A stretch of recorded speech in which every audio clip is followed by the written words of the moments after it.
رسول اللہ صلی اللہ علیہ وسلم کی خدمت میں ایک شخص آیا اور اس نے پوچھا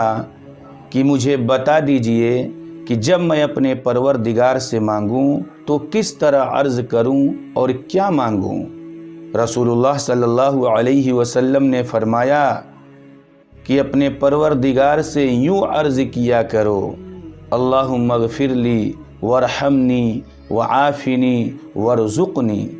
اے اللہ میرے گناہ معاف فرما دے اور مجھے بخش دے، مجھ پر رحم فرما،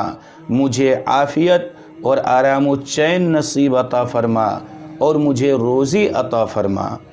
اس کے بعد آپ صلی اللہ علیہ وسلم نے اپنے ہاتھ کی چاروں انگلیاں ملا کے 4 کا اشارہ کیا اور فرمایا کہ یہ 4 کلمے،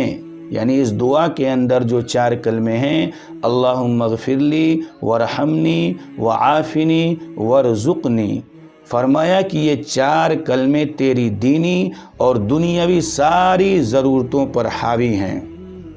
بلا شبہ جس شخص کو دنیا میں بقدر ضرورت روزی اور چین و سکون اللہ تعالیٰ کی طرف سے عطا ہو جائے اور آخرت میں اس کے لیے مغفرت اور رحمت کا فیصلہ ہو جائے تو اسے سب کچھ مل گیا۔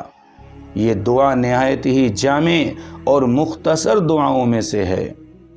صحیح مسلم کی ایک روایت میں ہے کہ جب کوئی شخص اسلام لاتا،